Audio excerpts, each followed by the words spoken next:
The views and opinions expressed in this podcast are those of the individual guests.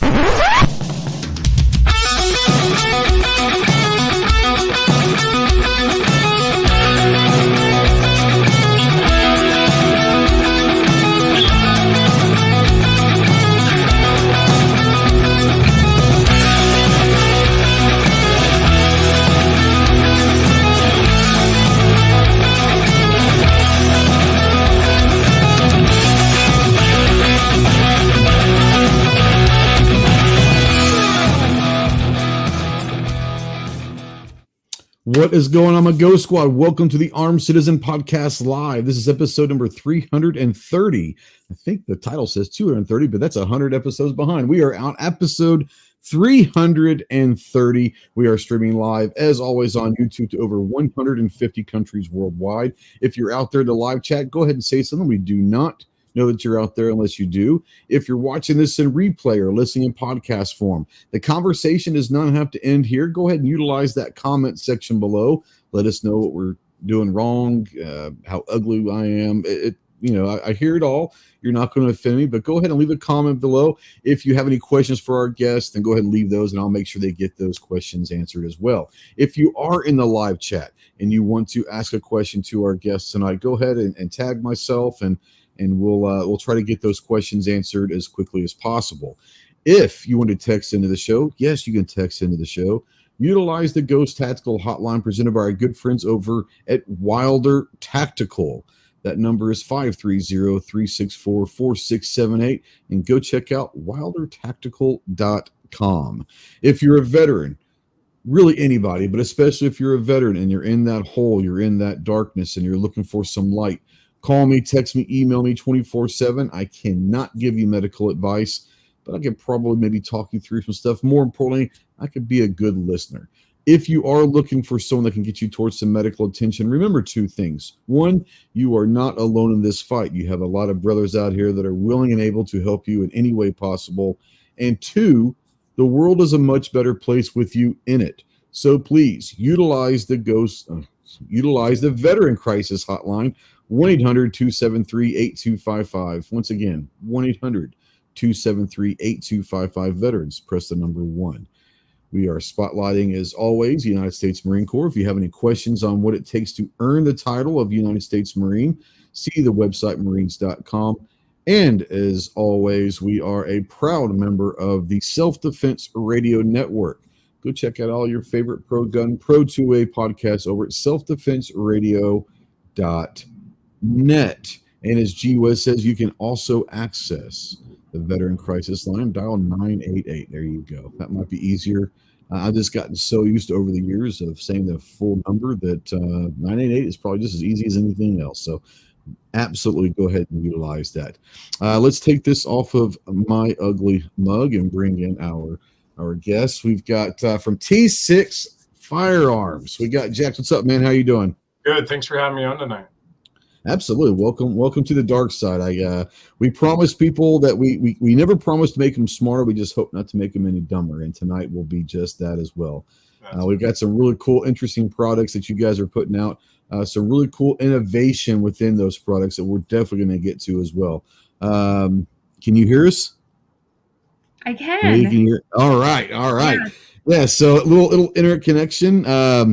So you guys, I want to give you a few minutes to kind of introduce yourselves, kind of backstory from both of you, and then we'll start the show. So I'm Jackson, the general manager of T6 Firearms. Served in the Army Infantry. Did a tour through Bosnia back in the day. Right on. Done a lot of tactical training, competitive shooting. Just keeping the skills up, and got involved in the industry, so to speak. And then here we are, T6 Firearms, putting out an amazing rifles. So, absolutely, yeah. Like I said, some really innovative stuff that I can't wait to dive into. Who's this pretty lady? We know each other. How are you? It's been a while. Yes, it has. I'm so glad to be back with you. And So excited that we're talking about one of Hyperion Munitions' strategic partners, T6 Firearms. Hyperion Munitions is this company that's veteran owned that really provides invaluable support to manufacturers who recognize the significance of robust go-to-market strategies, and that's what our team does. And we vetted this T6 line, and what you're going to hear today, I think you're going to be impressed as well as your viewers. So we're ready to dive into it. I'm already kind of impressed. Like I said, just looking through the website last week and all that when we touched base, and like I said, there's some innovative stuff in there that I can't wait to dive in. I'm not the smartest guy, so I mean, I eat crayons, so it's what it is. But that's why Jax is here to talk about the ins and outs of some really cool stuff. But before we do that, you guys know that every Thursday, Saturday, and Monday, we have our Ghost Tactical poll, our pony polls. Golly, I am struggling tonight. It's been a long day. Our pony polls. And I saw Kyle out there from Anderson. So what's up, homie? So let's dive into these real quick and let us know out there in the chat what you would answer. I'm going to let Jax and you guys talk about them as well. But here we go. This was yesterday. It's got almost 1,000 votes. Real quick and simple. Bob Seger or Bruce Springsteen? I'm going to go Bob Seger. Bob Seger, yep. Malia, how about you? Bob Seger or Bruce Springsteen? I don't know. I'm going to say Bruce Springsteen. Okay, that's fair. That's fair. Bruce. That's fair. Yep. I like both of them. I'm a big Seger guy. I grew up listening to a lot of Seger, and can't go wrong with Seger. Yeah. They're both great, but if I had to choose one, I would definitely love to go see Seger. 70% agree with Bob Seger. 70% say Bob Seger, 30% Springsteen. So kind of a runaway. I wasn't expecting a runaway, but it was a runaway at the end. Our next poll was out Saturday. It's got 2.3 thousand votes for you guys that liked comedy. Two of the goats, if you will. Which one? Dave Chappelle or Eddie Murphy? Dave Chappelle or Eddie Murphy? That's kind of a tough one. Eddie was just so funny back in the day, breaking all the rules, and he didn't, But then so is Chappelle, right? I mean, that's a coin flip for me. I'm gonna lean in and say Eddie Murphy. That's a fair one. That's fair. What about you, kiddo? Yeah, that's another tough one. I'm going to have to lean in on that Eddie Murphy. Man, that Coming to America. I just recently saw that for the first time, and hilarious. So hilarious. Yes, so good. For me, I think probably, honestly, if I had to say which is actually a better comedian, I'd probably have to say Chappelle's probably a better comedian. Yes. I think Eddie Murphy is Eddie. There's two of them that kind of broke the doors down. I think Eddie Murphy would say that Richard Pryor was, influential in his career, but I don't think Chappelle would be here doing the skit comedy show that he did, the Chappelle Show, without what Eddie Murphy did in the 80s. So as far as a comedian goes, I'd probably go towards Chappelle. But all around, what Eddie Murphy's done is pretty remarkable. What he's done in his career, he kind of helped keep that door open. He did, and he was like the first really huge break off from SNL. I mean, yeah, you had Aykroyd and some of those guys, but I think Eddie Murphy really took the SNL spinoffs into really just doing it in the 80s. So that's a tough one. 2.3 thousand votes. 66% say Chappelle. So yeah, I mean, like I said, maybe is a pure stand-up comedian, I think probably Chappelle is a little bit better, but it's hard to knock what Eddie Murphy meant to the comedic world for sure. Yeah, he brought a lot more things into it with the TVs and the movies, and not only the stand-up, but I'm an Ohio boy, and Chappelle's up in Ohio. Oh yeah, he lives there now, doesn't he? Yeah, so I mean, yeah. Last one, 2.2 thousand votes. Pretty simple. Handguns here. Handguns. Beretta 92 or the HK VP9. Beretta 92 or the HK VP9. Well, I Kind haven't of both shot. classics. I haven't shot in the H&K, so I can't Okay. say. Okay. So it's I can go off of my other Beretta experience and say Beretta, but you know, Yeah, I hear you. H&K is probably pretty heavy, right? Right, that's true. Now we have a lot of idiots out there, and I always say I have good friends that are from Ohio or live in like the Cincinnati metro area. Probably lives in Kentucky, but we also have a couple people out there from Ohio, and I always say it's the weirdest state. It's the only state that has 4 letters, but it takes 2 people to spell it. I don't understand that, but it's okay. But they are out there. Where in Ohio are you from? I was in Columbus, and then a suburb just north, Worthington, Westerville area. So, okay. Yeah. I think one of my buddies out there, Chris from the 740. I don't know if you're familiar with him. He came out a couple of years ago. Does really good work. Good friend of mine. I'm really proud of what he's done the last couple of years. He's in the Columbus area. Yeah. And then John over at Fully Loaded Reviews. He's also works the GOA. He is, I'm not sure exactly where in Ohio, but yeah, I've been in Florida for the last 10, 11 years. So do you still consider yourself Ohioan, or are you a Floridian now? I still consider myself a Buckeye. Yeah. Yeah. Okay. There you go. There you go. Real quick before we get going, I want to say hi to all my channel members out there. You guys know that without you guys keep the lights on. Appreciate you. Chris, speaking of Chris from 740, we shout out all of our channel members. Gun Websites, the OG, the godfather of gun tubers. G Webs is out there. What's up, G? Let's scroll down here. I know there's a lot of people out there. I appreciate you, but I only call out the channel members. So Foxtrot 69's out there. Let's see here. Any more channel members? If I missed one, I apologize. I'll catch you as they come up. They're talking Cincinnati chili. So John grew up in Cleveland, went to school at Kent, lived in Columbus and Dayton. So there you go. G-Web says if you live in Miami, or I think you guys in Ohio call it Miami, but is that right? If you live in Miami, yeah. So I guess you could live in Ohio and Florida. That's a good point. Yeah, we're actually just a little bit above Orlando and Longwood, Florida. So okay, nice.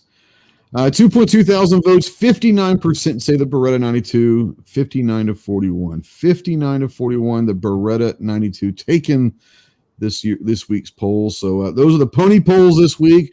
Thank you to our friends over at Anderson Manufacturing. Go check them out. They're putting some great stuff out there, and they're good friends of the channel. So let's move on to T6 Firearms. We're going to bring up the website here in a little bit and kind of share the screen.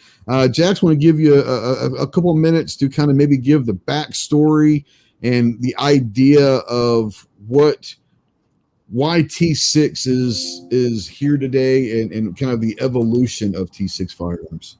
Yeah, absolutely. So T6 kind of was spawned from I feel like the need of the smaller FFLs to be able to acquire product on a lesser scale. So we had FFLs reaching out saying, "Hey, can you build us 5 rifles?"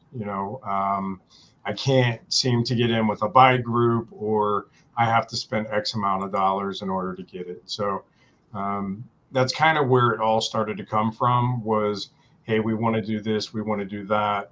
And we wanted to get into the distribution market anyway. So that's how it started to come about. We started picking up people in Texas and Tennessee, and we were making them, their custom rifles with their logos on them. And nice. they were selling them in their stores and having a good time. And the relationship worked out great. And then we were approached, by a larger company saying, "Hey, we want to purchase a series of these in different calibers."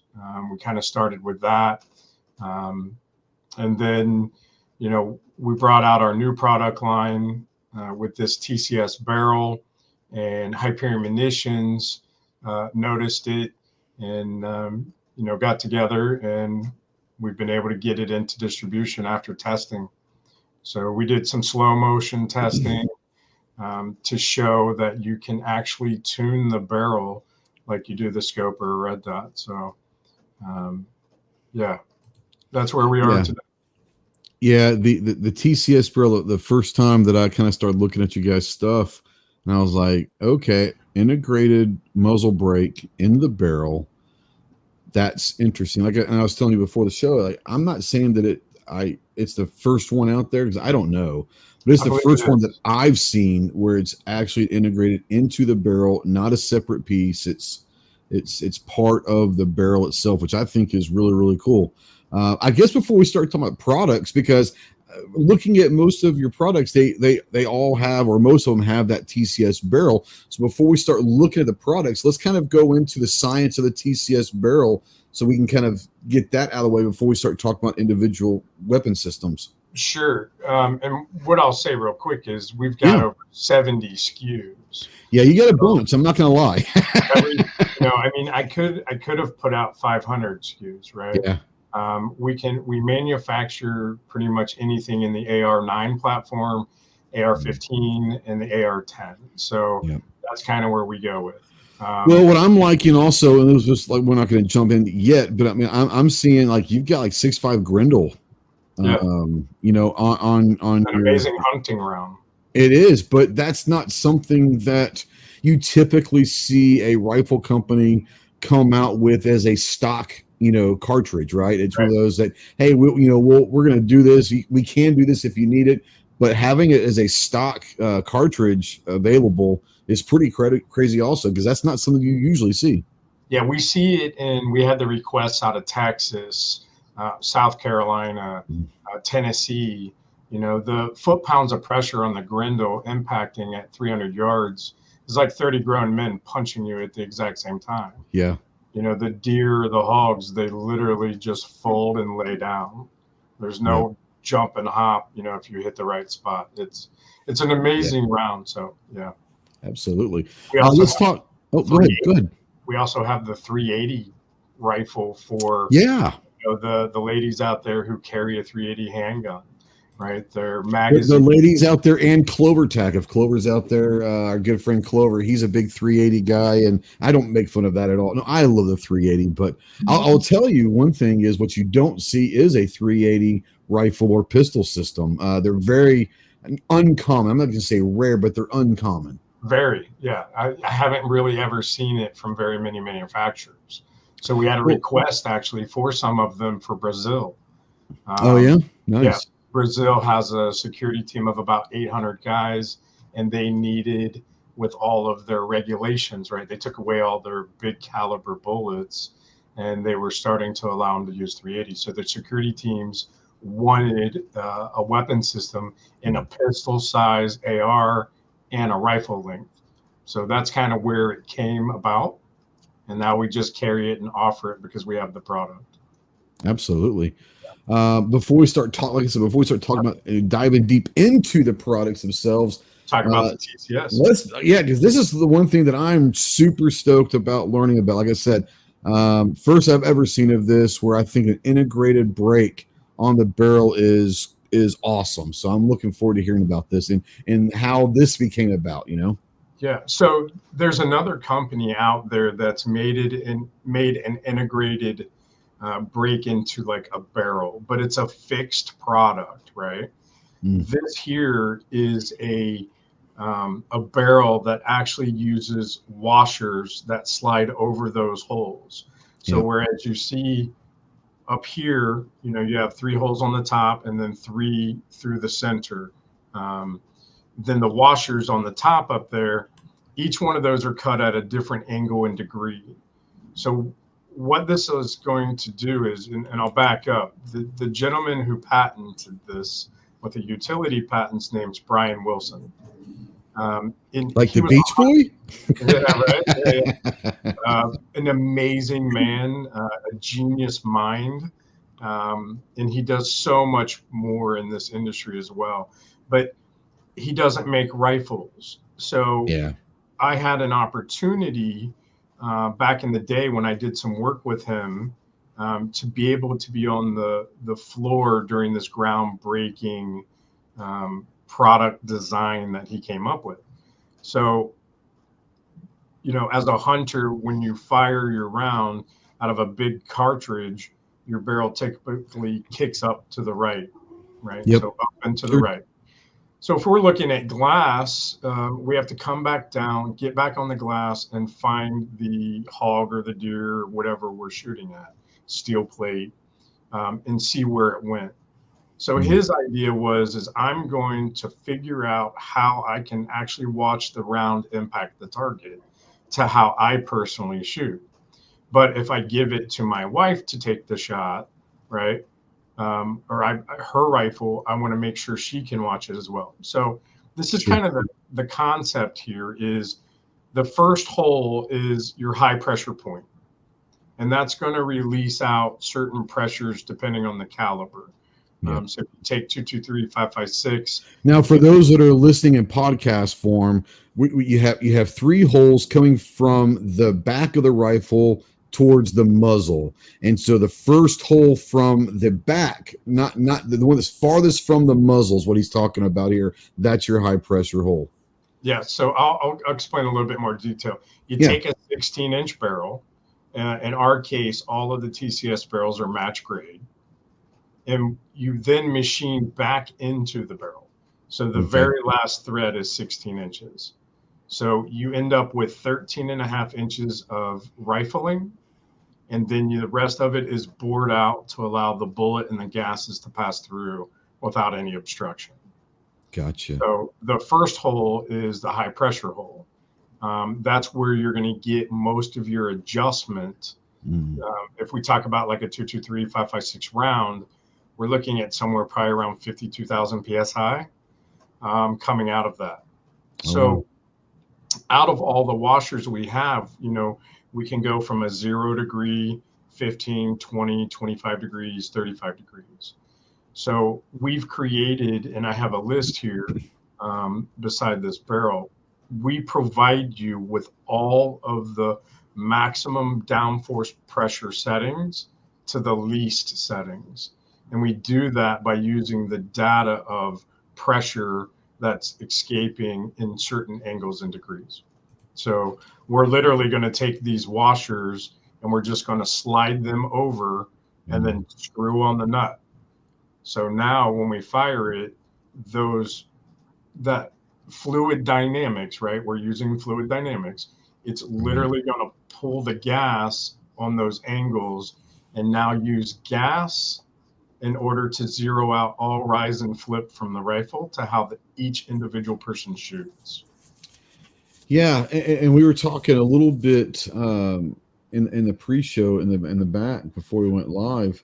One thing, and I don't know if it's just because it's kind of a bigger picture behind you, but the vertical vents as well. Yes. You see a lot of muzzle brakes, and I've got all my long range stuff. It's kind of over here, different rifles and stuff, but the brakes typically, for competition shooting at least, maybe a little more pronounced, but the average brake, they have the vertical vents, right? But it seems like most designs are more towards the horizontal, I don't know what you call it, but the dissipation of gases, right?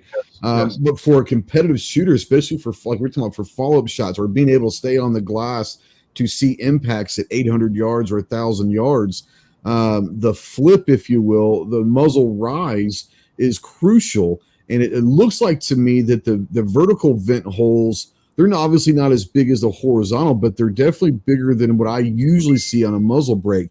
Is that something you guys kind of put some time and effort into as well? So on the actual washer, that slides over top of that, right? Yeah. What it does is it actually redirects that top porthole and kicks it out at a 35-degree angle. So it's going to pinpoint release those gases that are coming out from the top, which presses the barrel back to center. So most of them kick up to the right. Well, those 3 holes on the top actually use the gas to keep the barrel at center by keeping it coming in from a 35-degree angle. Which keeps you on your glass longer, which allows you to see impacts, whether hits or misses and all that. There are some questions out there already about cans, being able to use suppressors with this setup. My first question is a two-part question. The first part is, can you run cans with this setup? And two, Syke says, how would that affect a can being ported like that on the barrel itself? Yeah, so one of the things we're working on right now, because that's been probably the biggest question we've received. I would imagine so, yeah. Yeah. So the benefit of this barrel is to use the porting system and the angled washers to control the muzzle rise and flip, right, to each individual shooter. If we put a can over it, you actually lose the technology. Yeah, it really is pointless, isn't it? Yeah. But we are still working on that availability. So if you wanted to go quiet, you could go quiet, right? The availability, it may not perform the way that it's designed to perform, but there may be some situations where you've got to go quiet, Sure. So in that case, you're putting on a 5 and a quarter, 5.5, 6, 7-inch can. So you're adding weight to the front of it anyway, which is going to help keep the muzzle down. Yeah, so, that's fair. Yeah. So we're working on a system to be able to provide that opportunity. Yeah. We should probably see that. That's something that's has been in the works for a little while, and it's actually already been tested. So to answer the second part question is, how would the washers react being inside of the can, right? Mm-hmm. So each insert, depending on the suppressor, and that's what we have to figure out, is some suppressors have an insert that isn't deep enough, right? And then some are really deep throughout the whole entire can itself. So, I don't want to get to a point where this is going to end up having to be something that's proprietary. Or you're going to have to use only one or two of these different brands because they're the only ones that work. I don't know. Right. You guys are a lot smarter than I am, so I'm sure you'll figure it out. Yeah, there's been multiple companies who've already reached out who want to be able to offer a suppressor to go with this line. These washers that we have that we put over this barrel, now it's flat on both sides, so the washers actually lock, so it won't allow them to rotate. These at the moment are aluminum. Oh, really? Okay. You're talking about the washers, right? Yeah, the washers that are going to slide over that are angled. These are aluminum washers. Okay. They're very stable, so to speak. Yeah. Excuse me. Bless you. Yeah, you're good. It's that time of year, man. For full auto or for suppressor, it would need to have a stainless steel set of washers. So we also have stainless steel washers. Gotcha. We have these washers made for right-handed shooters, and we have these washers made for left-handed shooters. So that top porthole, depending on if you're right or left, changes from side to side. Gotcha. Yeah, the benefit for everybody. So Syke says, so being vintage / ported like this, what kind of effect do you expect on your MOA? I would imagine that, especially for follow-up shots, it's going to make their follow-up shots crazy easier, I would imagine. Yeah. So like I said earlier, any barrel that I have in the calibers is all match grade. Yeah. We only have 13.5 inches of rifling within the 16-inch barrel. Yeah. Right. I tested steel cased 223 Red Army. I did some Norma Tactical 223 55 grain. Did steel core 62 grain brass. Did match grade 68 and 75, and shot 77 as well. What I'll tell you is that every one of those rounds at 100 yards held under 3/4 of an inch group, right? Well, there you go. Sub him away. The biggest group was out of the steel case Red Army. And that's to be expected. Let's just be honest, right? Right. Now, what surprised me is the 62 grain steel core green tip held like 0.63. Oh, wow. Nice. Right. The Norma Tactical in the 55 grain it held 0.374 inch shot groups at 100 So yards. sub half MOA at that point. The 68 grain match 5.56 held the same exact shot group. Wow. So, we've tested multiple different brands. The accuracy it's a tack driver. Sure. It's a tack driver for sure, depending on the ammo that you're going to run. But, and that was 100 yards. The 308 at 100 yards with a 12-mile-an-hour wind in our face held right around 3/4 of an inch at 100. Nice. So there's some more testing, obviously, to do. Has gotten really expensive. Yes, it has. So trying to put together all the different types and get them, lined up is definitely a fun time. We're going to be going out to a 2-mile sniper range, and we're going to be working on providing some more details for accuracies and stuff like that. But with the porting of it, you're just releasing the gas before as the bullets pass through. Yeah. So bullet passes through, we bleed off gas. It's going to provide like 80% plus less recoil and then zero movement. Yeah. So it's pretty crazy. If you look at our T6 Firearms YouTube channel, I've got a whole bunch of different people from young, old, male, female. We've got good form, bad form, trigger slappers and good trigger pullers, and you have anything and everything, huh? You have anything and everything. And I've got those videos broken down between each caliber with this system. So it's pretty wild. We got a question up there, and it's just like any other muzzle brake. A lot of it is more of the dispersion of gas, like you said. Yeah. But he wants to know real quick, does it create any extra, noise or reduce noise? I guess maybe he's asking against the average muzzle brake. Is it creating any decibel level changes in output noise? So I haven't tested the decimal output like on an actual tester, right? But I can tell you that it doesn't create any more than a normal rifle. Okay, there you go. Okay. We have the comps that have like big 3-hole slots on the sides and 3 holes on the top, right? Those are very loud because they're wide open angles, kind of like a Barrett, right? Sure.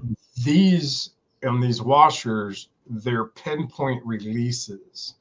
So the angle and the size of the holes are way smaller.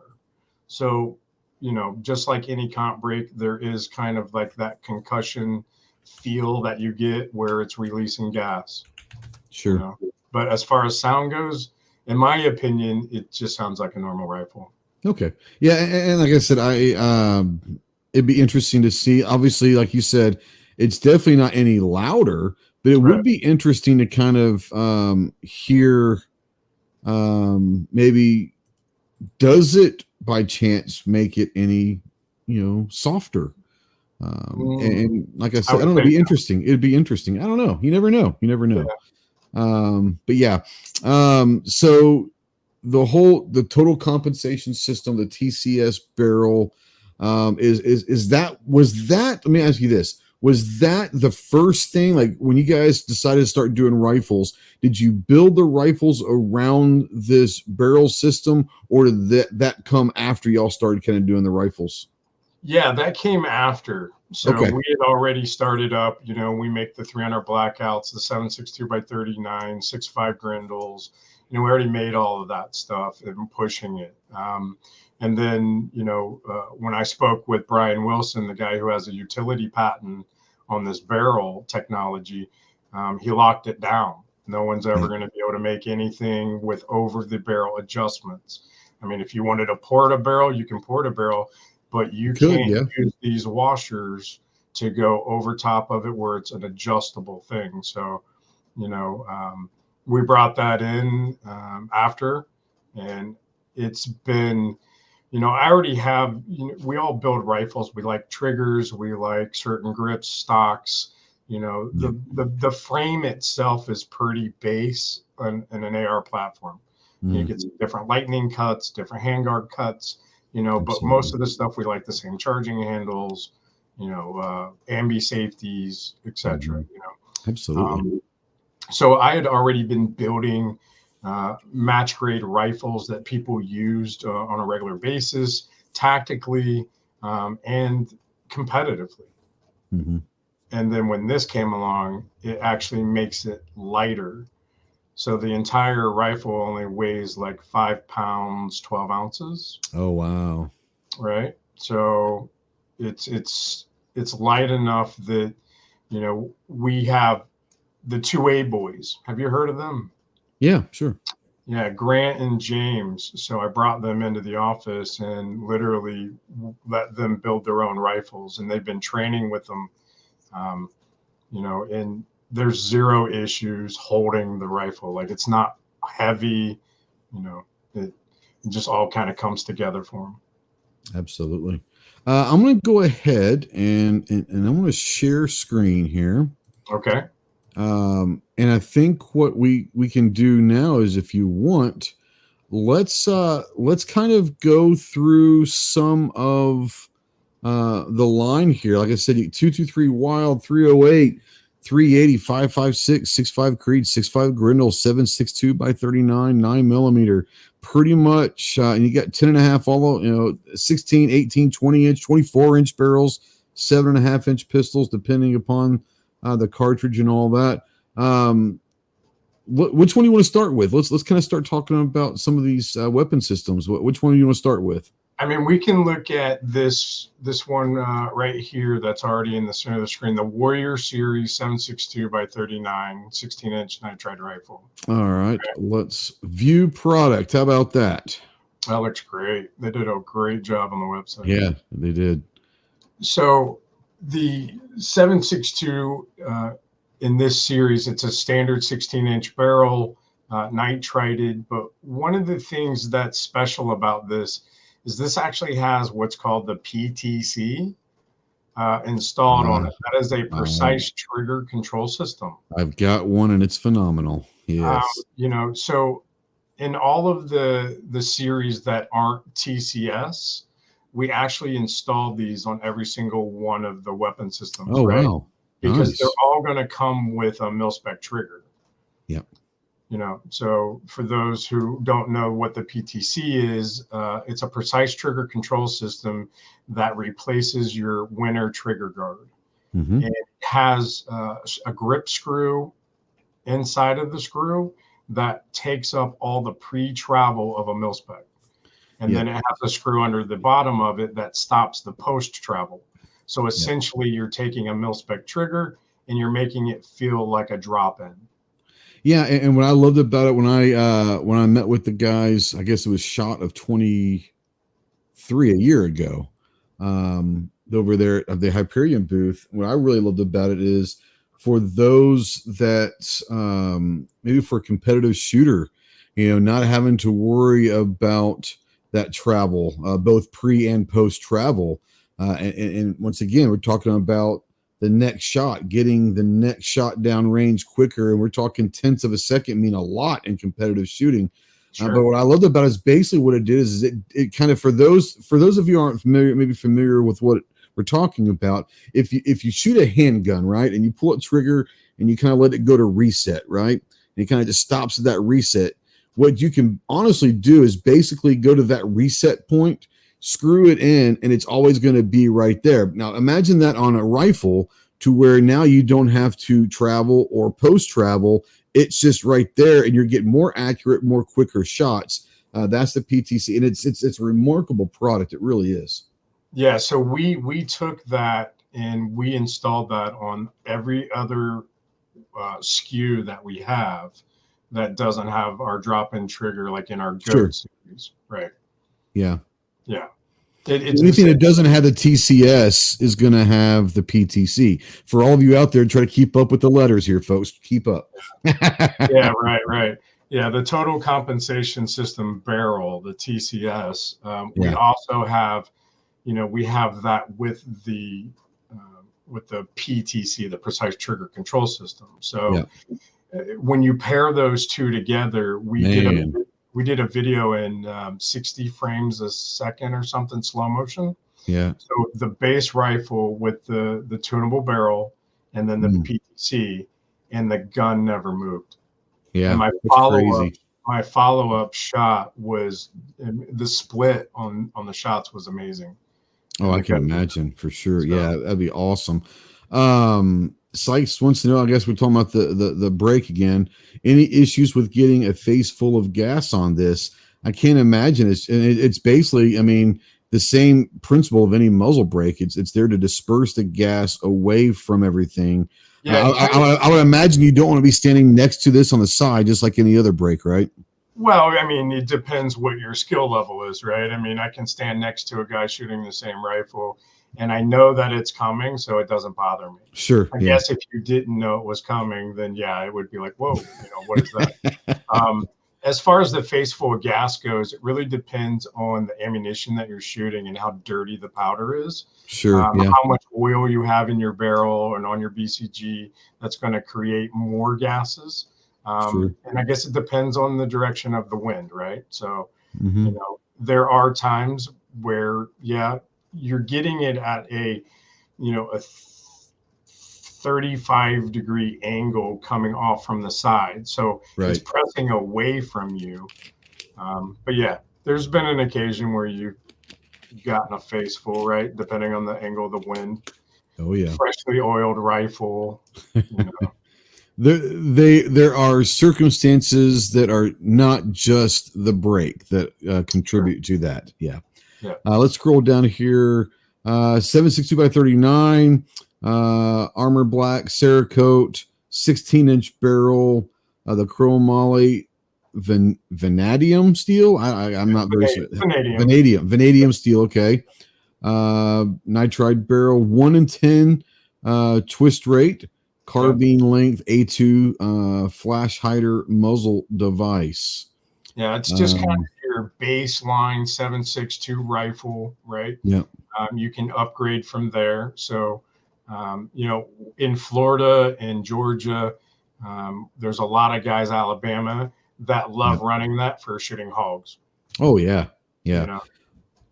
7.62x39 and 300 blackout, I think, are probably the two most popular hog hunting cartridges for sure. But all right, so we got that one. Let's go back. Tell us where to go next, my man. What do we got here? They have it broken down by caliber, so you can hit the 308. Let's hit the 308. Let's go 308. Are we gonna get a chance to? Let's click on that first one right up there, the 16-inch. The Thunder 16-inch. Actually, no. Go one to the right on the Enforcer. The Enforcer. Yep. So that's when I was wanting to look at anyway. So this is the it's a billet upper lower receiver, right? Handguard rail. It's got the 16-inch TCS match grade 308 barrel in it. You've got an adjustable gas block. You've got a drop-in trigger. You've got an extended mag release button, the custom grip. We have a dual cam ambi charging handle on it. You can pull either side. You don't have to pull both. Absolutely. And we're running the MFT Extreme Duty stock, just so that it can, it can stand up to absolutely anything you need. So I just right before Christmas here in South Florida, I dropped a 170-pound hog at 350 yards with the 16-inch TCS barrel. Nice. Yeah. This is one that you'll see videos where people are just getting on it and the barrel doesn't raise. Wow. So 308, that's pretty good. The tuning system, your double tap, the rounds just literally sit right beside each other. Yeah. And that's the beauty of the system, right? Each individual person, we all have different skill levels. Our bodies are built differently. You can fire these to how you shoot and you're going to zero it. So I'll give you a little bit more explanation. Sure. You get your optic dialed in, right? You're going to take a target at 25 yards. You're going to stand up offhand and you're going to double tap the target. This is where you're going to get your distance between the first round of impact and the second round of impact. Sure. So we can all agree that no matter what rifle we shoot, the 2 bullet holes in the paper don't lie, right? Sure. Okay, so it's most base rifles are dead center and then start to creep up to the right. We all have to see grip them, drive the gun down. We're adjusting, trying to keep the rounds as close as possible. The TCS barrel allows you to zero it like you are going to zero a red dot or a scope. So after the first measurement between center and then low, you're going to have an entire breakdown of settings. In the 308, there's 120 different settings in the washers that you can utilize to control the second round's impact.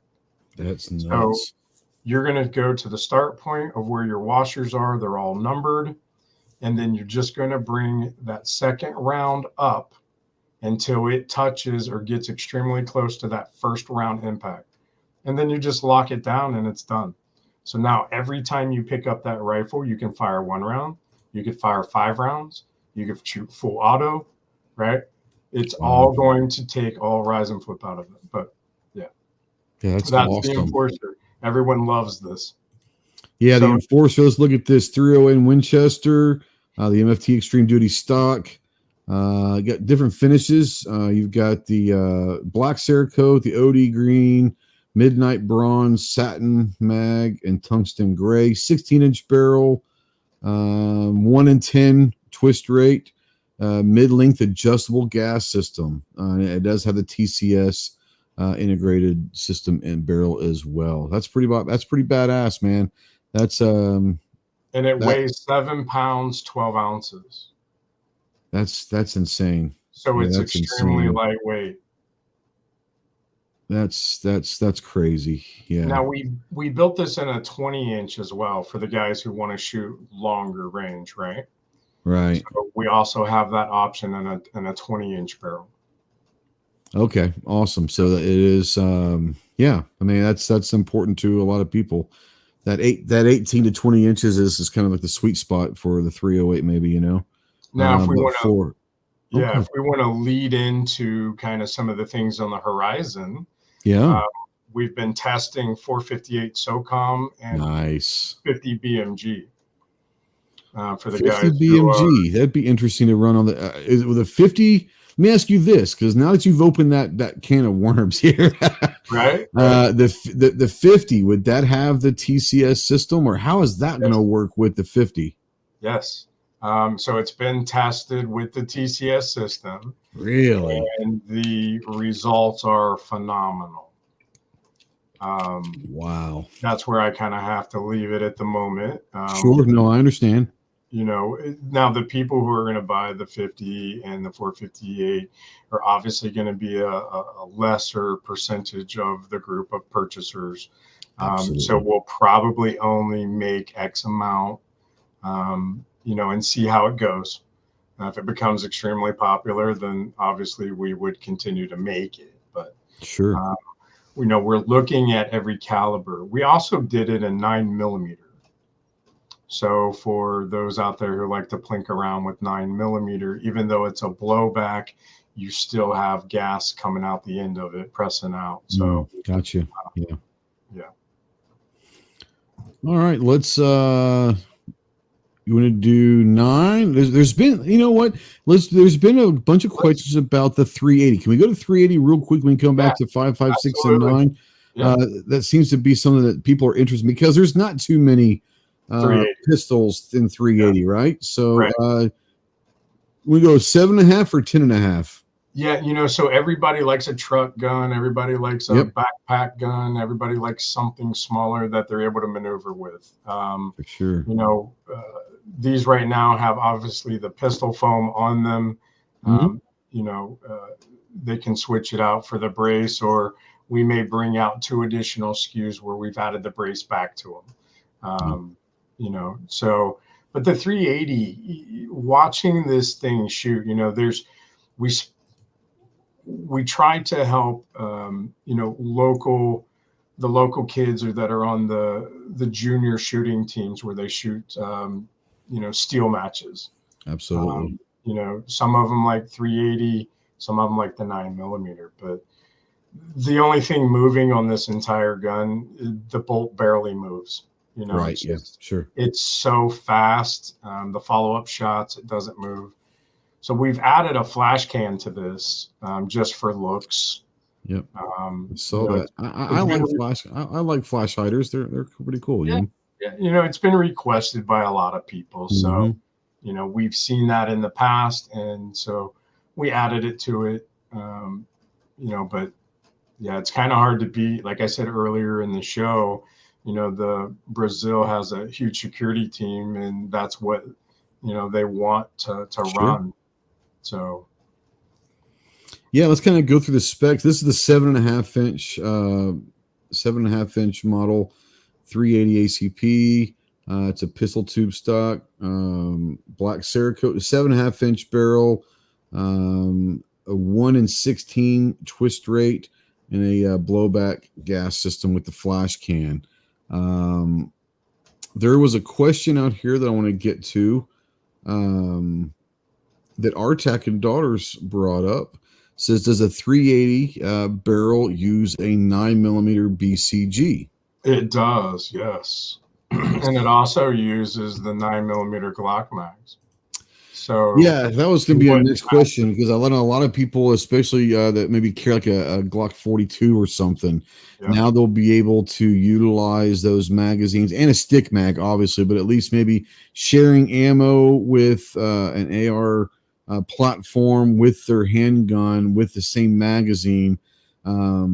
That's always a plus, and that's why I'm a big fan of AR pistols, especially in 9mm and all that. That take Glock mags, because if you're going to be, I don't carry it, but I'll always have a Glock 19 in the vehicle, and mostly because if my truck gun's going to take Glock mags, then I want to be able to share magazines, share ammo between two different platforms, and that's a big plus. Right. Yeah. As long as Artak says, "Take my money." I figured this one would be something that would excite people, but once again, the 380 doesn't really get the pride that it should, more or less, especially in an AR platform style. Sure. So it's great.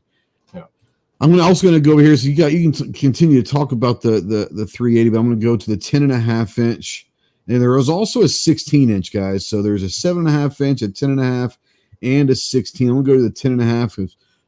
From your testing, from what you guys have found, as far as the kind of that optimal length that you guys have found for the 380, which length do you if it's supposed to ask you, hey, I've never really shot a 380 AR, what's going to be the optimal length? I think that really depends on the person. You have to figure out what is it that you want to utilize it for, right? That's going to be the first question. Yeah. Because if this, the 16-inch rifle, if you're trying to, put it in your backpack, obviously it's not going to work, right? So, I think each scenario kind of limits itself to each person and what they're going to do. I would say that the funnest time I've had was running the 10.5. Yeah. Because I was able to maneuver, through like a shoot house. Obviously, I had a brace on the back of it and stuff like that, but it was really comfortable to run. It was a 1 in 16 twist, right? So you got to keep that in mind. If you're shooting a 7.5 inch barrel, and you're at a 1 in 16 twist, how much rotation does that bullet have, and how far are you going to be able to stretch its legs, so to speak, in an engagement that you may be needing to be involved with? Well, I think if you're talking about just in general speaking, a 7.5 inch AR pistol, that's going to be more of a CQB, a home defense, a truck gun, a weapon system is going to get you to a longer rifle, if you will. Sure. But so you're not really necessarily worrying about what's the maximum effective range for this weapon. This thing's going to be shot probably inside 50 yards or maybe even 25 yards. so it's going to be fine. So the 7.5 with a 1/16 twist was not designed to reach out and touch someone. It's going to touch someone very precisely up close, which is what you really are looking for. It's amazing how much I have to explain that to people. Yeah, I'm sure you do. Yeah. You know, but the 10.5, the shot groups, the double taps, all of it, I felt like I had out of the, the 16, the 10.5, and the 7. I feel like the 10.5 was probably one of the funnest times I've had, just kind of running a PCC, pistol caliber carbine rifle. So, but the 16-inch, we were shooting at a 200-yard steel plate.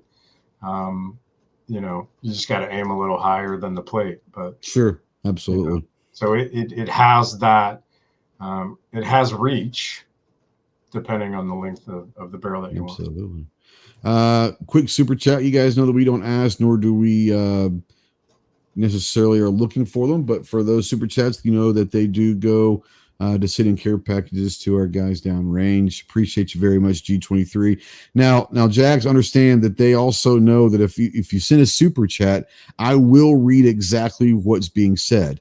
That said, okay. I do not like 40 Smith & Wesson. I think it is the worst caliber and cartridge ever created. G23, unfortunately, is a big fan of the 40. So he says, is this offered in #40 for life? And Ghost would like to make some videos with the 40 Smith & Wesson. He obviously knows that I do not like that, but he makes me read that by sending a super chat. So, he says, let's remember the men and women downrange. So thank you for that. But a little side joke in there. There are people asking, and we can talk about this later on, but is there any thoughts? Because it could be amazing, but a 10.5, like in 10 millimeter, has that even been a 10 millimeter ever been a thought? And you might not be able to answer that. And this would be like something we would have probably gotten to later on. What's the future of T6 look like, right? Yeah, sure. I already broke out the 458, the 50 BMG that we're looking into. We're also in the process of working on big bore PCC calibers. So like a 10 mil, even maybe 45, maybe, huh? So we have 45 10 mil that are on the table and actually being machined for testing to make sure that we have it right. Yeah. So I want a 10 mil myself, right? So I carry a Riskin Arms 1911 for when I go hunting. So it would be nice to break it out. Yeah, we're in the process. Oh, you got me. You got and I could do 40. So for those who there would be no reason to do that. Why waste your money on that? Well, like you say, I used to run an armored car company up in Ohio called Garda. And my first handgun was a 5 1/4 inch freaking 40 cal. Sure. It was a dirty, hairy looking gun. The thing was huge, but there's a lot of people who like the 40 caliber, and we can easily. I don't blame them. I don't judge them. I look at them very strangely. Yeah, we can get into the ballistics of the 9 over the 40 and whatnot from there, but the 10 millimeter and the 45 are going to be awesome. Oh, the 10 millimeter is obviously. I'm a huge 9 guy, but the 10 is a superior millimeter. Let's just be honest. Artec and Daughters, can you get uppers only? Not right now. Okay. Not right now. We're working on getting the whole entire weapon system out. Sure. Yeah. Say the rifle system because we are the weapon. That's correct. What do you want to look at next? The 9. Let's look at the 223 Wild. 223 Wild. Okay. Which model? So let's keep scrolling down a little bit. We're going to get into the one. I think it's right. Yeah, you just back up a little bit. Okay. And keep going. It's the 16-inch right here. This center one, the nitride twist. No, that's not it. It's the stainless steel right here on the left. It's got a honeycomb rail. Gotcha. Let's look at this one then. Oh my God, that is beautiful. So this is I love that. we have it in nitride or a stainless barrel, and it's just a match grade 16-inch standard barrel. And this has that like standard comp we were talking about, right? Where it has the 3 holes on the side and 3 in the top, and it kind of just helps keep the gun flat as best it can. But yeah, we had a lot. Just having that honeycomb handguard is pretty cool. But it looks even better. I think it pops even more with that stainless barrel. It just kind of pops a little bit differently, Yeah, for sure. Yeah, it's just another option that we've offered. We wanted to give a couple out there. We're actually going to be changing up our rails a little bit here in the near future. Really? Okay. We've had the slant rail for a while, and we're going to kind of put our own design on another one and bring out something else. But this honeycomb, a lot of people love it. Yeah, it's a good looking one. And it's scalloped. It's scalloped as well. So oh man. Yeah, John wants to know any plans of straight walled AR calibers. So when we talk about like 350 Legend, I think that's exactly what he's thinking, to be honest with you. 350 Legend. The problem is in the polymer tips of the straight wall cartridge, right? Mm-hmm. It's really good for a bolt action rifle. I haven't had a ton of luck with polymer tip ammo. And is it more because of the weight and cycling issues, maybe? It's the way that it's pulled from the magazine and gone into the chamber, right? Yeah. So because of the straight wall, it's much longer case. Yeah. And what happens is the polymer tip ends up hitting the top part on the inside there by the chamber. Yeah. And it ruins it. So yeah. We tried it for a long time. There was a lot of things we did, to try to make it work, because we know there's a lot of states out there that only allow people to hunt with straight wall cartridges. Yeah. And 350 Legend being one of them. So I think would be really cool for 350 Legend. Obviously, the bolt actions out there. I think it'd be a great lever. I think it'd be a cool lever. A 350 Legend lever would be amazing. I think. Yeah. Yeah, so we kind of pulled that off of the list of calibers after, I was trying to do everything I could to simplify the process. But, yeah, we had to pull it. Yeah. Wasn't some people talking about 223 Wild, and I think most everybody understands that what 223 Wild means. It means you can shoot 5.56 and 223 Remington. Sykes actually says, I actually prefer a 223 Wild over the standard 5.56. Yeah, and I do too. Yeah, I do too. I do too, to be honest with you. Sure, yeah. Now, there's several different ways there. If you're going to be shooting frangible ammunition, that's a whole different ball game. Sure, you're going to need the 5.56 NATO, right? But if you're not shooting the frangible ammunition, Billy Wild opened up that 223 Wild 11 degrees to take the 5.56 neck. So you have it changed the ball game, did it not? Yeah, because it doesn't matter whether you're getting your hands on 223 or 5.56. That's right. Your accuracy at longer ranges is going to be way better, than shooting a 223 out of a 5.56 NATO chamber. You're going to have more wobble at longer range. Yeah. Now, can you shoot that 223 out of 5.56? Absolutely. Yeah. And he's not. Yeah. But for those out there that are listening or watching that may not understand, that maybe never really heard of 223 Wild. What it's saying is you can shoot 223 out of 5.56, but with the 223 Wild setup, it's actually made for that particular thing where it's going to be more accurate, going to be more stable. If you're out there and you have a 223 Remington AR, please be careful before you try to start putting 5.56 in something that's marked specifically for 223. Now, if you've got a 5.56, you're going to be okay. But the 223 Wild, if you have an opportunity to pick up a 223 Wild, and like he said, because sometimes 5.56 ammo is more expensive, sometimes 223 is more expensive. If you're just looking to find the cheapest AR, ammo, and you've got a 223 Wild barrel, then you're going to be fine. So think about that as well. Yeah, please don't put a 5.56 and a 223 rim. Please do not. You may not enjoy what happens next. Please don't put a 300 blackout in your 5.56 barrel either. This is true. Just because it might fit that magazine does not necessarily mean it does everything else the way it should. Yeah. I can't tell you how many times I've had rifles come back saying, could you please replace my barrel? And I say, well, No. you blew the entire receiver magwell open as well. So, Yeah. you've literally saved only your sights and the He's grip. lucky he saved his eyesight. Yeah. I mean, to be honest with you.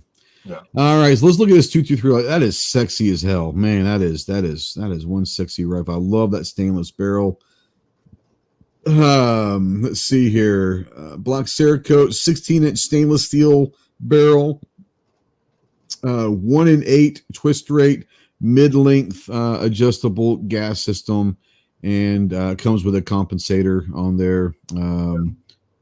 That's a sexy looking rifle right there. Yeah, it's and it's got the PTC on the trigger system. Yep. So, it's a really fun rifle to shoot with the handguard rail the way it is. It allows air to hit the barrel to cool it faster. Mm-hmm. It's lightweight, and it's definitely a lot of fun to shoot for sure. So let me ask you a question, because there could be people out there that are like me that already have a PTC, right? Okay. So if I was to get a rifle that's got the TCS in it, would I be able to add my PTC to that, or are you suggesting that I not do that? Well, if we back out of this screen and go back Sure. to 223 Wilds, okay, I think it's the first photo at the top. Yeah, scroll down. First this one on here. the left. Yep, let's click on that one. So the rifle with all the bells and whistles on it, right? That's part of my GOAT series rifle line. Yeah. So it has every single upgrade done to the gun that you're going to need. You got a match grade barrel. You have the barrel tuning system built in, adjustable gas blocks. You have all of it. Sure. SRS stealth recoil systems in the rear instead of a standard spring and buffer. The Wildcat series with the TCS barrel is kind of going to be like your baseline, right? It's going to come with a mil-spec trigger, an A2 grip. Yes, we do have an MFT stock on it, but this allows you to upgrade if you wanted all your favorite parts from whatever company you wanted to do, right? Sure. But this comes with the PTC. And the TCS on there, so you're good to go. Okay. Yeah. So you're what it's not you're not upgrading the trigger. You're allowing the end user to utilize whatever trigger that they want to, or just utilize that mil spec that comes in there. Correct? Yeah. So this is basically utilizing the mil spec that comes in it. There's a lot and of you're taking the PTC and make it basically an aftermarket trigger, anyways. Essentially, because there's no take up, right? It sits right on the wall. I've never seen a mil-spec trigger sit right on the wall. And there's literally hardly any movement in the trigger, and it doesn't feel like a 4 or a 5.5 pound trigger. It literally feels like a drop. Oh, it absolutely does. Yeah, I love it. Like I said, it's basically it takes all travel pre and post. Out of it. It's right there. Boonk, boonk, boonk. You're good to go. So I wanted to offer the TCS barrel in a system that wasn't fully decked out with all the bells and whistles, right? Sure. Everybody has a price point. So this allows them to get into the rifle with the barrel technology, and then allows them to upgrade the rest of the parts as they're able. Absolutely. Yeah, that's pretty sexy right there as well. Let's back out here. What's next, my man? Let's look at the Creedmoor, maybe. The Creedmoor. Oops, go down to 6.5. Creed. All right. Which one do you want to look at? Well, I mean, just looking at all of them sitting here, you have 220 inches. One of them's nitride, one of them's stainless, and then you have the 24-inch. There's a lot of people out there who still love this caliber. I know that's what I shoot with my Bolton for competition for PRS is 6.5 Creed. I might be making a move, maybe 6- or something like that, but right now my bolt for PRS is 6.5 Creed. I like it because it's a flat shooting round. I don't reload, right? Okay. And 6- you're pretty much going to have to reload. 6.5. I love. Yeah, I love it. Yeah. So I mean, we have this as an offering as well. So I mean, there's, like I said in the beginning of the show, I only have 70 SKUs up on the site, but I could make 500. Right. Yeah. Sure. So we started off with 70 SKUs under the Hyperion distribution, and then we'll go from there. Yeah, absolutely. Yeah, I love. And we were talking earlier about the Grendel, so let's talk for those. Let's talk a little Grendel here. And you've got an 18 and a 20, correct? Yeah. I like to shoot the 18-inch. The owner of the company here, we went deer hunting last year, and he dropped 2 deer with the 18-inch Grendel, and they literally just buckled their knees and sat down.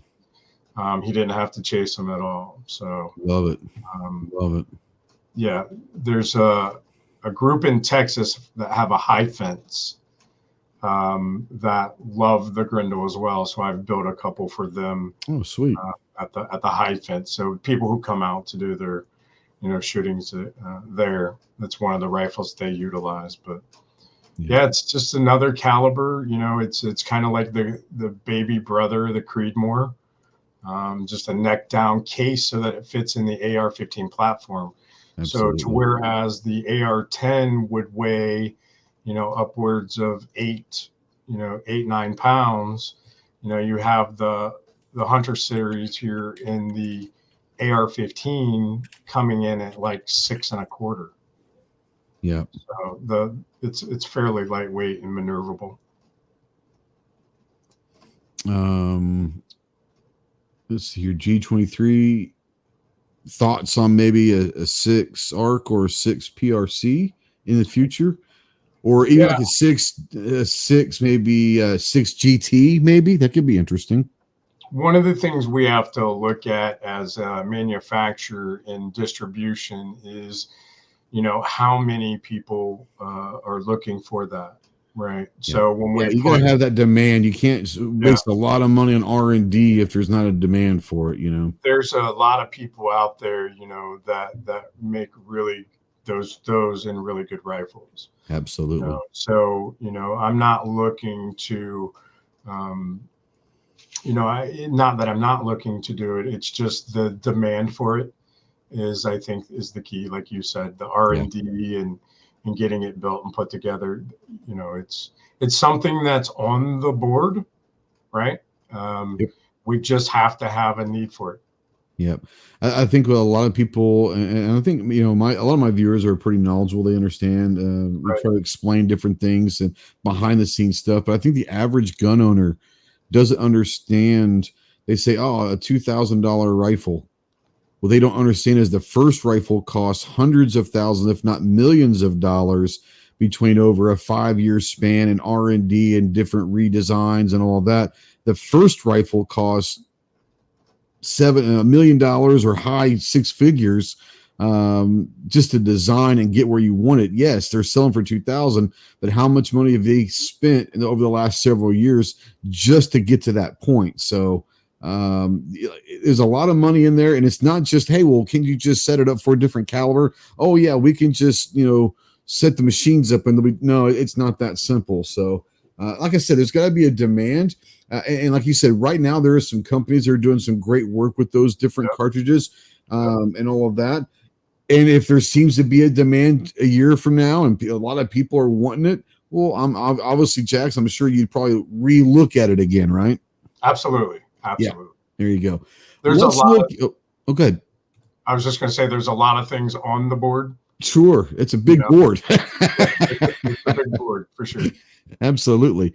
Let's go to the one that I think a lot of people, I don't know this, but I would have to imagine that maybe like the 9mm series is going to be something that a lot of people are interested in. Is this one of your biggest sellers so far, is the 9mm stuff?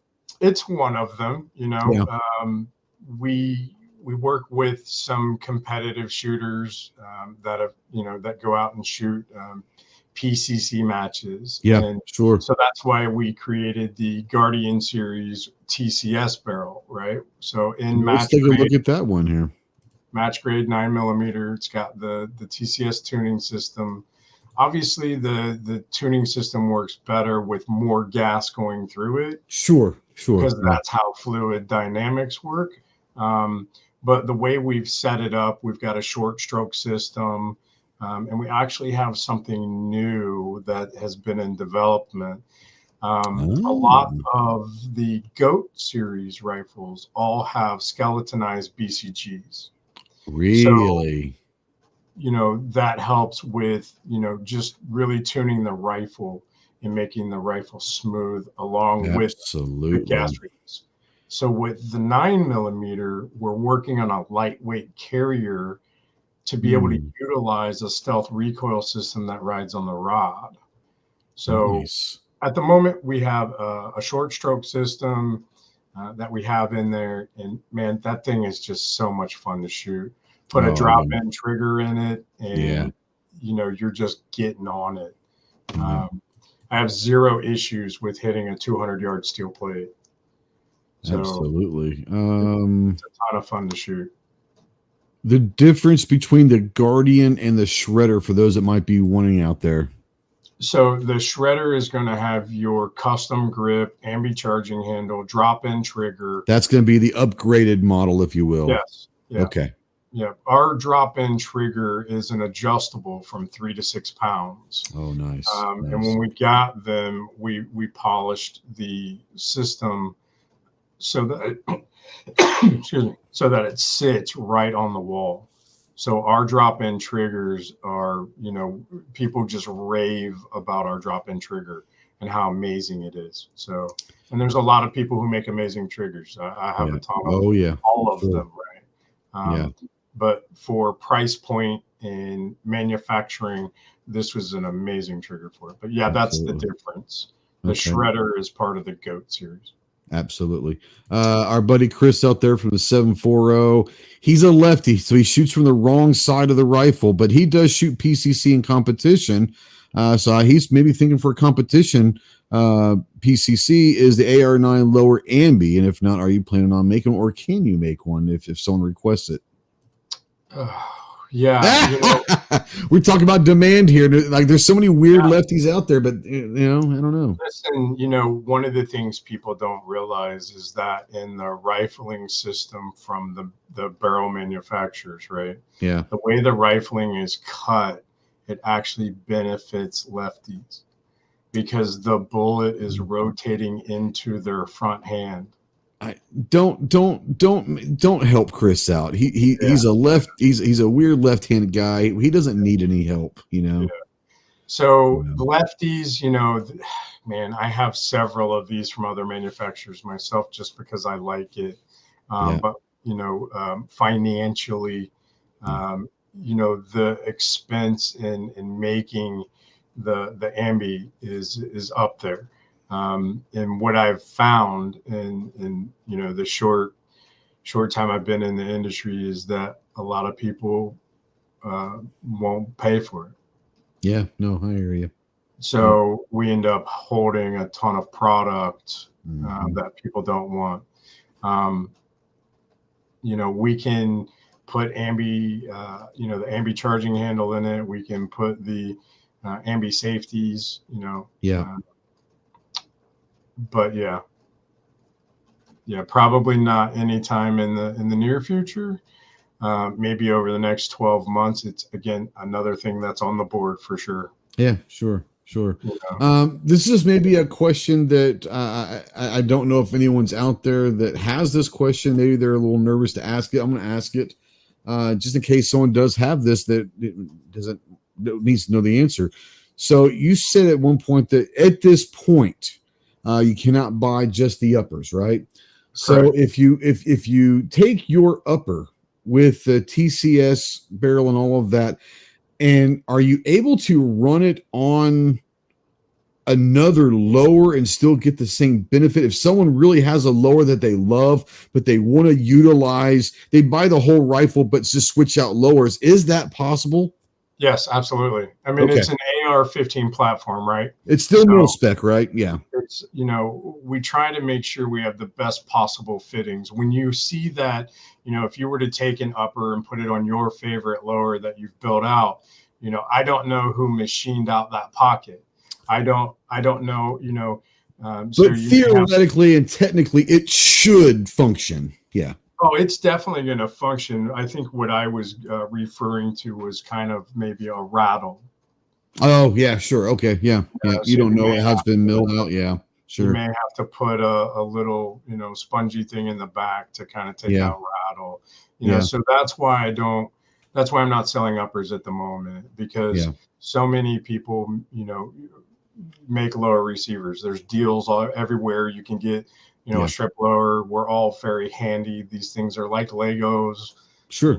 Most people can build out their own. So that's what concerns me, is just, if I was to sell an upper and someone got it and they put it on their lower and it rattles. Right. And then they come back and say, "Oh, this isn't," yeah. I was just thinking for someone like, let's just say like in a Chris's position, that might have a lower built out exactly and tuned exactly how he wants with that trigger and everything else. But wants to take the advantage of the TCS barrel with the best of all worlds, theoretically should it work. So for out there that might want to think about that, buy the whole rifle and do what you want to do. But absolutely will work. And we're looking at a tunable barrel. In the BCG system, it's all works in conjunction together. When we talk about gas, gas impingements. Yeah. But the 9mm for sure. Yeah. You just got to figure out, because it's blowback on 9mm. So you've got your spring system, your short stroke, whatever you're doing to tune that recoil impulse out, With ours, it just barely passes the magazine and loads the next round. So it's just okay. Ding, ding, so it's right there. Yeah. It's on point. Yeah. That's amazing. And it's a billet lower too. So if you want to click on that and bring it up, the photo of your Shredder or Guardian? It doesn't matter. They're all the same. Okay. I like the looks of that Shredder. That Shredder's pretty badass looking. They're all pretty badass, but the only thing you can't see is it's actually curved at the mag well there. So when you're keeping your eye on the target and you're beer canning the mag in, what happens is if you just barely miss, it hits that roll and literally rolls it right up in there and locks in place. So, I see that. That's pretty cool. Would you just kind of zoom in on it? Yeah. Yeah. And we're looking at doing more of a straight wall as well, kind of a boxier look. So that's what's getting currently machined in the 45 and 10 mils. Oh, interesting. Nice. Yeah. So then those who maybe want to try to utilize a magwell adapter or something along that, realm, they'll be able to do that. But we've sent this out to several manufacturers to create a magwell around for those PCC shooters that like to shoot competitively with them. But no one's been able to finish the job. Gotcha. Yeah. Let's kind of go back. I think we've gone through most of the calibers. Is there anything that we haven't talked about that you definitely want to get out of here? Get out to the public before we get out of here? I think at the end of the day, the TCS barrel technology, right? Yeah. Oh, it's awesome. Yeah.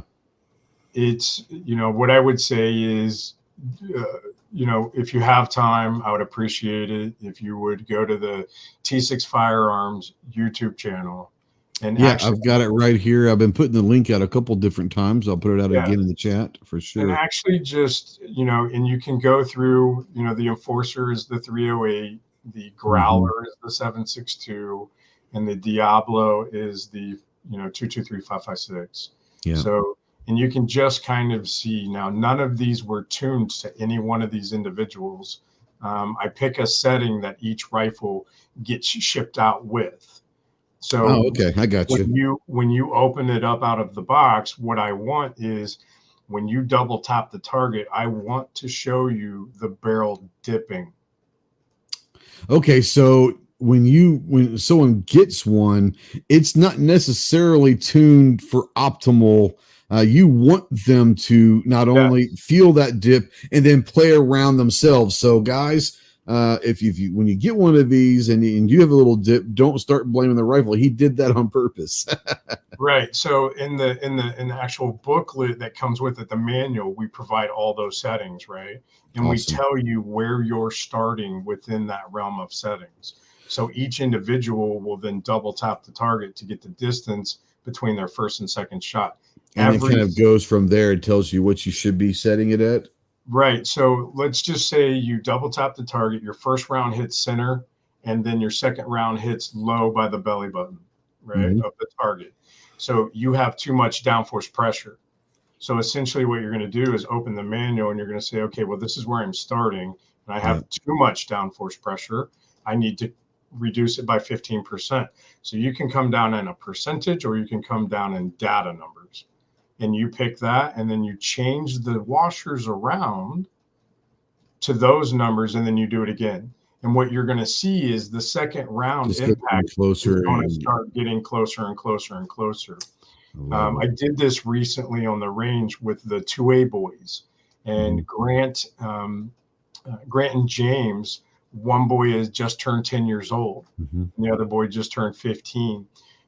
James, the 15-year-old, when we were done tuning his rifle, his holes were touching at 25 yards. That's awesome. Grant, the young man who just turned 10, he has a half-inch shot group everywhere. Every double tap he shoots, it's about a half-inch apart. And he's only going to get better and better. Oh yeah, and especially getting used to this system. You're only going to get better the more you use the system as well. Yeah, I would say that you should be able to have this completely zeroed out probably within 12 shots. That's crazy. Yeah, to how you shoot. Now, every single time you pick up the rifle, you don't have to double tap. Nope. But it's nice to double check every now and then. But when you fire one round, it doesn't move, and you literally watch the round impact the target. And if you wanted to make an adjustment, then you could send that follow-up shot a lot faster than you could on a normal rifle system with an A2. Absolutely. I'm fascinated. I think this the TCS system is a lot of people talk about there's no more innovation and what is there left to do with an AR platform rifle? Everything's been done. Obviously not an integrated brake system into the barrel with these different different washers. That it's something that I've never heard of before. So I think it's amazing. Amazing. I'm going to give you a few minutes, Jax, to talk about website, social media, maybe, where people can reach you guys if they have questions. Going to give you a few minutes to talk about all of that realm. So where can people find you and all that good stuff? Sure. Yeah. T6 Firearms on Instagram. We try to, we don't post a ton of stuff all the time. We try to get some stuff out there. I want to show you, how the systems are working, some of the guns that we're shooting. That's the biggest place. The YouTube, T6 Firearms on YouTube. That's where we're going to post the technology, actually letting people shoot it, so you guys can see that stuff. If your local FFL dealers aren't carrying any of these T6 rifle lines, tell them to get set up with Hyperion Munitions, and that's who is distributing the rifle systems. So they have all kinds of deals for the FFL dealers. Buy 5, buy 10, whatever, buy 25. Sure. Mix and match, whatever you do. But so you're not necessarily going the distributor route; you're going direct to the dealers. Yeah. So Hyperion Munitions is the distributor of the T6 Firearms rifle lines. Yeah. Fantastic. So that's great. And this, yes, Hyperion is the distributor, but we're not talking like the big conglomerate distributors where you never know if you're going to have anything available. You get a hold of Hyperion, they're going to be that representative, but it's going to be more of a personal, because I know Casey and the guys at Yep. Hyperion, they're great people. So that's fantastic. I'm really glad that you guys are jumping on board with Hyperion. They're like I said, they're good people. They're good friends of the channel, good friends of mine personally. So Thomas and Casey and all those guys over there are great people. Absolutely. We had an amazing time at SHOT Show at Range Day this year.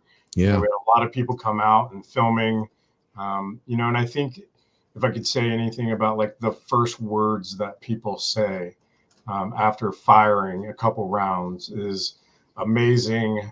Wow. You can cuss if you want to. What do they really say? Yeah.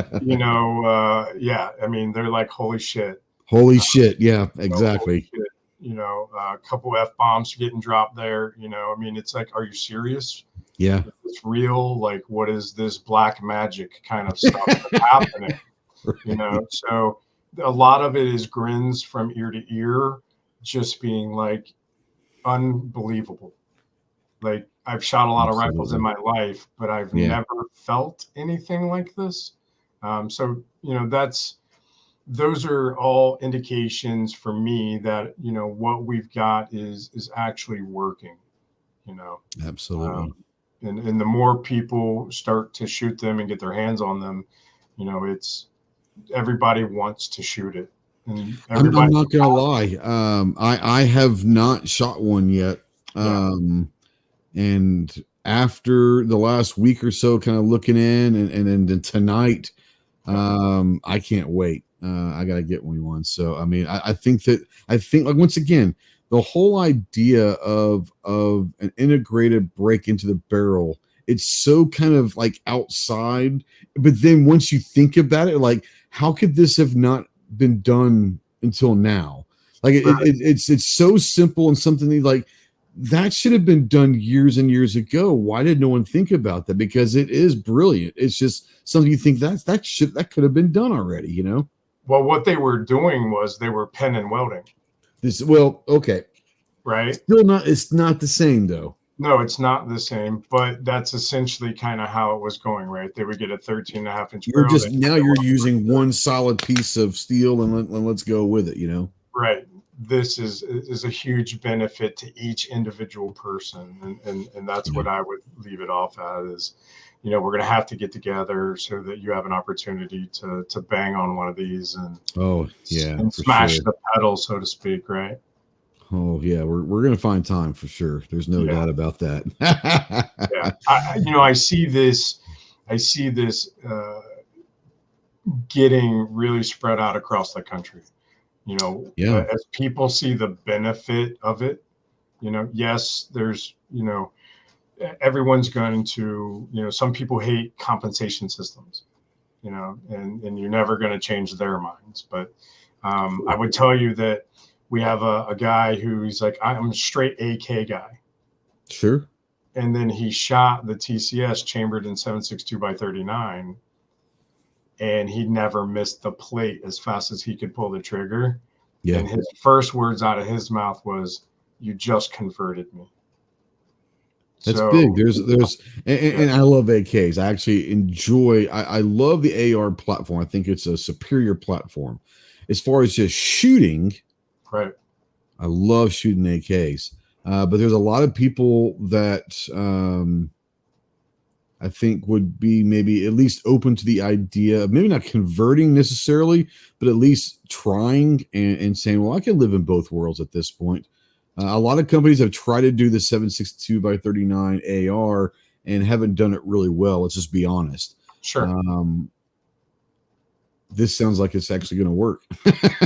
I'll leave you with one more quick story. There's an FFL in Texas. She's a former Marine. She was a medic. And she's by Fort Hood. And I built her the base rifle with just a standard mil-spec trigger in it. Yeah. But it's got the TCS barrel. She tuned it to how she shot, and she was able to go out on their tactical range. And she goes once a month with her friend who runs it there at Fort Hood. Yeah.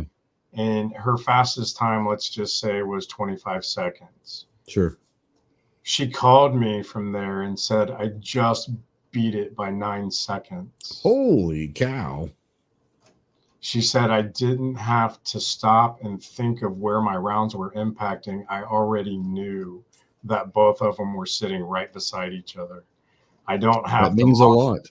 I don't have to muscle the gun, because if you try to muscle the gun, you're working against the fluid dynamics of the gas coming out at those angles, right? Absolutely. So you just let it sit in the palm of the hand. There's no white knuckling. You just move the dot to the next target and move on. So that was impressive, and she sold like 4 of them immediately. Wow. So that's awesome. That's awesome. Yeah. I can't wait. I can't wait to try it out. Yeah, for sure. I can't wait. Yeah. But yeah, I know there's a lot of people out there to be interested. And like you said, HyperionMunitions.com. Click on the T6 Firearms. Go check them out on Instagram. I put in the chat many times the T6 Firearms YouTube channel. Go check that out. What's up, Yehuda? I am really excited about, like I said, the rifles. They look cool and all of that. But once again, when you start seeing innovation that just makes sense, and it makes so much sense that it's like, how is it just now coming out? 30 years into the AR game, which is pretty amazing. It's gonna be great. So guys, go check out T6 Firearms. Jax, thanks for coming on, my man. Stick around. We're not leaving. I want to talk to you after the chat, a little bit in the after chat. Don't go anywhere. I can do my whole thing. So guys, go out there, be more proficient with your firearms, get to the range, and just have a great time. Stay in tune what's going on with all the 2A legislators, both local, state, federal. Make sure that your elected officials and representatives are doing their job. If not, guess what? 2024 is an election year. We can take care of that shit pretty quickly. Most importantly, guys, just enjoy your freedoms of being an American, one of which is to keep and bear arms. We'll see you next week. Semper Fi.